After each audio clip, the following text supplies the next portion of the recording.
Hello students. In last video we have discussed the activity based costing meaning and their stages. Today we will discuss the advantages and disadvantages of activity based costing. First advantages of activity based costing is that activity based costing help management to take quality decision by understanding the nature of each activity. We know that in the organization there are different activities are performed for producing a goods or services or product. So management can first identify the cost of each activity and make a total of this all activity for ascertain the cost of our final product. So management can take a right decision or quality of decision on the basis of what are the activities are performed, what are the nature of that activities, what are the costs are incurred for that activities. So activity based costings are helpful for management take a quality of decision. याचा अर्थ असा आहे activity based कॉस्टिंगचा जो काही पहिला फायदा होत आहे तो म्हणजे काय, व्यवस्थापनाला योग्य पद्धतीचे किंवा दर्जेदार निर्णय घेण्यासाठी त्या ठिकाणी ॲक्टिव्हिटी बेस्ड कॉस्टिंगची मदत होत असते.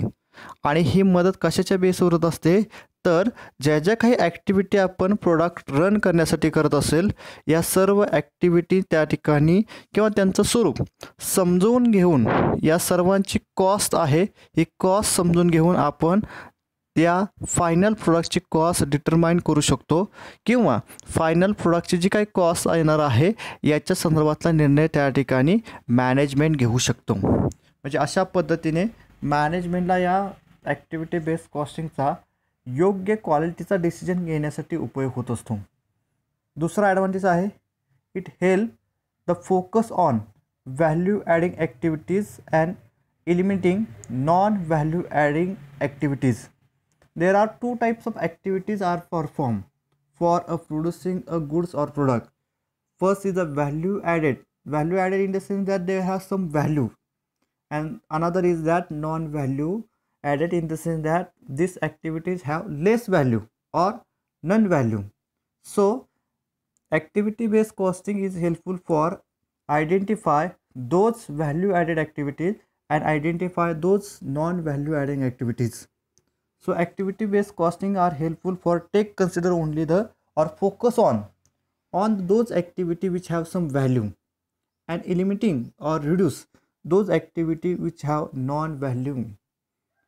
याचा अर्थ असा आहे की ॲक्टिव्हिटी बेस्ड कॉस्टिंगमध्ये आपण व्हॅल्यू ॲडेड ॲक्टिव्हिटीज आणि नॉन व्हॅल्यू ॲडेड ॲक्टिव्हिटीज अशा पद्धतीने फरक करू शकतो आणि फरक करून ज्या ॲक्टिव्हिटींना काही व्हॅल्यू आहे किंवा ज्या ॲक्टिव्हिटींचा त्या ठिकाणी जी काही व्हॅल्यू आहे या व्हॅल्यूचा काही परिणाम आपल्या प्रोडक्टची प्राईस ठरवत असताना होत आहे याच्यावर त्या ठिकाणी फोकस केला जाईल. आणि ज्या ॲक्टिव्हिटींना लेस व्हॅल्यू आहे किंवा काहींना व्हॅल्यू नाही अशा ज्या काही ॲक्टिव्हिटी आहे त्या ॲक्टिव्हिटी रिड्यूस करण्याचं काम त्या ठिकाणी ॲक्टिव्हिटी बेस्ड कॉस्टिंगच्या सहाय्याने आपल्याला करता येत असतं. Third point it assist to minimise cost by offering information about the various opportunity that can be reduce the cost of considerably. याचा अर्थ असा आहे की ज्या ज्या काही कॉस्ट आहेत वेगवेगळ्या प्रकारची इन्फॉर्मेशन आपण त्या ठिकाणी कलेक्ट करू शकतो आणि त्याच्यानंतर ज्या ज्या काही आपल्याला ऑपॉर्च्युनिटी कॉस्ट आहेत या ऑपॉर्च्युनिटी कॉस्ट त्या ठिकाणी आपण काय करू शकतो त्या ठिकाणी फाइंड आउट करू शकतो आणि त्याच पद्धतीने जे काही ऑपॉर्च्युनिटी कॉस्ट आहे त्या ऑपॉर्च्युनिटी कॉस्ट आपण त्या ठिकाणी मिळवू शकतो. या पद्धतीचे त्या ठिकाणी फायदा आपल्याला ॲक्टिव्हिटी बेस्ड कॉस्टिंगमुळे होत असतो. It assist to minimise cost by offering information about the various opportunities. ज्या ज्या काही वेगवेगळ्या ऑपॉर्च्युनिटी आपल्याला आहेत याची संदर्भातली इन्फॉर्मेशन आपल्याला मिळून आपली जी काही कॉस्ट आहे ती कॉस्ट आपल्याला मिनिमाइज करण्यासाठी आपल्याला ॲक्टिव्हिटी बेस्ड कॉस्टिंगचा उपयोग होत असतो. It helps to understand the relation between cost and it causes and thus can be efficiently allocate the realistic manufacturing cost for specific product in the organization. म्हणजे याच्यामुळे काय होत आहे की कॉस्ट आणि कॉजेस एखाद्या ॲक्टिव्हिटीसाठी येणारी कॉस्ट एखाद्या ॲक्टिव्हिटीसाठी येणारी कॉस्ट आणि त्याचे कॉजेस याचं रिलेशनशिप काय आहे हे त्या ठिकाणी आपल्याला योग्य पद्धतीने समजत असतं, की ज्याच्यामुळे त्या ठिकाणी आपण रिलेस्टिक मॅन्युफॅक्चरिंग कॉस्ट आहे की जी एखाद्या पर्टिक्युलर प्रोडक्टची आहे ती प्रॉडक्टची कॉस्ट आपण त्या ठिकाणी काय करू शकतो, ट्रान्सफर करू शकतो किंवा ती अलोकेट करू शकतो. पाचवं, it allocates manufacturing overheads to process and product that use the activity accurately. म्हणजे आपण त्या ठिकाणी जे काही मॅन्युफॅक्चरिंग आपल्याला जे ओव्हरहेड्स येणार आहेत की जे ओव्हरहेड्स आपण वेगवेगळ्या प्रोडक्टसाठी किंवा वेगवेगळ्या प्रोसेससाठी आपण ॲक्टिवली त्या ठिकाणी त्या प्रोसेस ॲक्टिवली त्यांनी काही वर्किंग केलं असेल किंवा त्या प्रोडक्टसाठी काही ॲक्टिव्हिटी त्या ठिकाणी परफॉर्मन्स केले असतील त्याच्या संदर्भात त्या ठिकाणी ते मॅन्युफॅक्चरिंग ओव्हरहेड्स आपण काय करू शकतो, अलोकेट करू शकतो. It helps to allocate the cost to product correctly and thus result is visible pricing policy. Activity based कॉस्टिंगमुळे आपण ते जे काही प्रोडक्ट असेल त्या प्रोडक्टच्या संदर्भातल्या ज्या काही ॲक्टिव्हिटी असतील या ॲक्टिव्हिटीची कॉस्ट आपण सुरुवातीला असर्टेन करत असतो आणि असर्टेन केल्यामुळे आपल्याला त्या प्रोडक्टची कॉस्ट करेक्टली फाइंड आउट होत असते आणि त्याचा परिणाम आपल्या प्राइसिंग डिसिजन किंवा प्राइसिंग पॉलिसीवर त्या ठिकाणी होऊ शकतो किंवा प्राइसिंग पॉलिसीसाठी आपल्याला या ॲक्टिव्हिटी बेस्ड कॉस्टिंगची मदत होत असते. It can be compare the cost of each activity and thus find out that need to improve or eliminate. Activity based कॉस्टिंगमध्ये आपण ईच अँड एव्हरी ॲक्टिव्हिटीचं काय करत असतो, त्या ठिकाणी ॲनालिसिस करत असतो, त्याची कॉस्ट असर्टेन करत असतो आणि त्याच्यानंतर त्या ठिकाणी टोटल प्रोडक्टची जी काही कॉस्ट आहे त्या टोटल प्रोडक्टच्या कॉस्टमध्ये आपण ही कॉस्ट कन्सिडर करत असतो. ॲक्टिव्हिटी बेस्ड कॉस्टिंगमध्ये ईच ॲक्टिव्हिटीचं त्या ठिकाणी परफॉर्मन्स इव्हॅल्युएशन केलं असल्यामुळे आपल्याला हे फाइंड आउट होतं की त्या ठिकाणी कोणत्या ॲक्टिव्हिटी आपल्याला त्या ठिकाणी इम्प्रूव्ह करायच्या आहेत किंवा कोणत्या ॲक्टिव्हिटी त्या ठिकाणी एलिमिनेट करायच्या आहेत. It help to determine the product profit margin precisely. म्हणजे ॲक्टिव्हिटी बेस्ड कॉस्टिंगमध्ये त्या ठिकाणी आपण जे जे काही ॲक्टिव्हिटी करत आहे त्याची कॉस्ट असर्टेन केल्यामुळे आपल्याला हे फाइंड आउट होतं की आपल्या टोटल जे काही प्रोडक्ट असेल त्या प्रोडक्टची कॉस्ट काय असणार आहे आणि त्याच्यानंतर आपल्याला प्रॉफिट मार्जिन कशा पद्धतीने असणार आहे हे आपल्याला योग्य पद्धतीने इथे या मेथडच्या सहाय्याने आपल्याला समजू शकतं. It can be compare the cost of each activity and thus find out those need to improve and eliminate. हे आपण ऑलरेडी डिस्कस केलेलं आहे. It gives accurate cost information.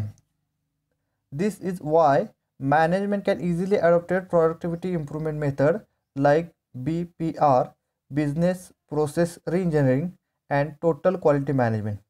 म्हणजे याचं त्या ठिकाणी ॲक्टिव्हिटी बेस्ड कॉस्टिंगमुळे त्या ठिकाणी मॅनेजमेंटला ॲक्युरेट कॉस्ट इन्फॉर्मेशन मिळालेली असते. याच्यावरून त्या ठिकाणी मॅनेजमेंट वेगवेगळं प्रोडक्टिव्हिटी इम्प्रूव्हमेंटच्या काही मेथड्स आहेत त्यातील पहिली मेथड आहे बिझनेस प्रोसेस रिइंजिनिअरिंग आणि टोटल क्वालिटी मॅनेजमेंट. याच्या संदर्भातला विचार करण्यास त्या ठिकाणी सक्षम होत असतं. It helps to management to fix the transfer price so that there are no issue while transferring the finish product from one department to another department. म्हणजे मॅनेजमेंट त्या ठिकाणी ट्रान्सफरची किंवा वाहतुकीचा जो काही खर्च असेल तो खर्च त्या ठिकाणी फिक्स करू शकतो की ज्याच्यामुळे त्या ठिकाणी एका डिपार्टमेंटकडून दुसऱ्या डिपार्टमेंटकडे वस्तू हस्तांतरित करत असताना त्याच्या संदर्भातले कोणतेही अडचणी येणार नाहीत. It identify the cost driver for all the activities and thus it become easy to control the cost at its source. म्हणजे इथे आपण सर्व ॲक्टिव्हिटीचे कॉस्ट ड्रायव्हर त्या ठिकाणी डिटरमाइन करत असतो की ज्याच्यामुळे त्या ठिकाणी याच्यावर कंट्रोल ठेवणे आपल्याला इझी होत असतं किंवा कॉस्टवर कंट्रोल ठेवणे त्या ठिकाणी आपल्याला खूप इझी होत असतं. जे जे काही कॉस्ट ड्रायव्हर्स आहेत त्या कॉस्ट ड्रायव्हर्समुळे आपण ते कॉस्ट आयडेंटिफाय करू शकतो आणि आयडेंटिफाय करून त्याच्यावर कंट्रोलही त्या ठिकाणी ठेवू शकतो. It help organisation to identify profitable product activities services project contract distribution channel as well as customer segments.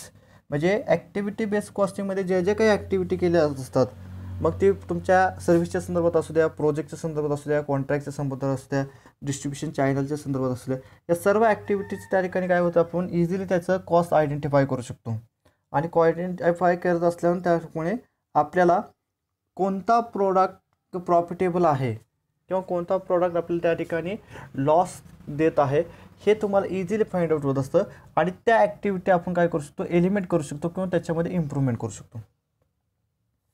It uses numerous cost drivers to track more overhead to the product. म्हणजे activity based कॉस्टिंगमध्ये एकाच ॲक्टिव्हिटीसाठी आपण वेगवेगळ्या प्रकारचे cost driver वापरून त्या ठिकाणी त्याची ॲक्युरेट कॉस्ट किंवा ओव्हरहेड्स त्या ठिकाणी जे आहेत ते ओव्हरहेड्स त्या ठिकाणी फाइंड आउट करू शकतो आणि ते प्रोडक्टला त्या ठिकाणी अलोकेट करू शकतो. It helps in better decision making process as a manager have reliable product cost data at there disposal. म्हणजे एखादा प्रोडक्ट जर त्या ठिकाणी आपल्याला डिस्पोजल करायचं असेल तर त्याच्या संदर्भात जी काही कॉस्ट आहे ही कॉस्टसुद्धा आपण आपल्या ॲक्टिव्हिटी बेस्ड कॉस्टिंगच्या सहाय्याने त्या ठिकाणी ॲक्युरेटपणे फाइंड आउट करू शकतो किंवा त्याच्या संदर्भातला जो काही निर्णय असेल तो निर्णय त्या ठिकाणी घेण्यासाठी जो काही डेटा आपल्याला आवश्यक आहे हा डेटा आपल्याला ॲक्टिव्हिटी बेस्ड कॉस्टिंगमुळे त्या ठिकाणी फाइंड आउट होत असतो. त्याच्यानंतर डिसॲडव्हान्टेज काय आहेत? It is very feasible for small organisation it is not very feasible for small organisation. ज्या व्यवसाय संस्थेमध्ये किंवा ज्या व्यवसाय संस्थेचा आकारच खूप लहान आहे अशांना त्या ठिकाणी ॲक्टिव्हिटी बेस्ड कॉस्टिंग जी काही मेथड्स आहेत ती मेथड त्या ठिकाणी ॲप्लिकेबल करता येत नाही. Report from activity based costing can not be use for external reporting.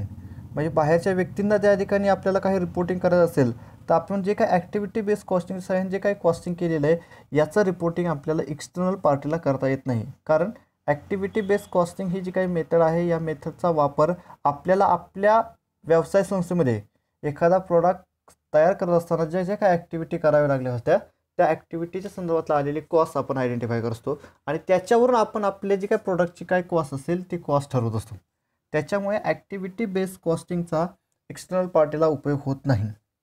It can not be applied if a company is producing only one or very a few product. म्हणजे इथे ज्या ठिकाणी company जर एकच product किंवा एकापेक्षा जास्त त्या ठिकाणी प्रोडक्ट त्या ठिकाणी जर प्रोड्यूस करत असेल तर अशाही वेळेस त्या ठिकाणी आपल्याला ॲक्टिव्हिटी बेस्ड कॉस्टिंगचा त्या ठिकाणी उपयोग होत नाही. Data produce by activity based costing in some cases do not match with the managerial performance standards that have been previously set by a traditional costing method. म्हणजे आपण ॲक्टिव्हिटी बेस्ड कॉस्टिंगमध्ये जे काही कॉस्ट ड्रायव्हर्स आहे आपले किंवा cost pools आहेत हे आपण त्या ठिकाणी ट्रॅडिशनल पद्धतीने ते सेटअप केले असतील तर त्याच्यामुळे काही करंट ज्या पद्धतीने ॲक्टिव्हिटी होत आहेत किंवा करंट जे काही कॉस्ट आहे करंट कॉस्टची इन्फॉर्मेशन आपल्या मॅनेजरचं जे काही परफॉर्मन्स असेल त्या परफॉर्मन्सबरोबर मॅच होत नाही. म्हणजे आपल्याला नवीन नवीन त्या ठिकाणी कॉस्टिंग मेथडचा त्या ठिकाणी यूज करणं आवश्यक असतं. ट्रॅडिशनल कॉस्टिंग मेथडचा जर आपण यूज करून ॲक्टिव्हिटी बेस्ड कॉस्टिंगच्या सहाय्याने डाटा कलेक्ट करत असाल तर तो आपल्या मॅनेजर परफॉर्मन्सशी मॅच होत नाही. It can not be use to prepare a monthly profit statement.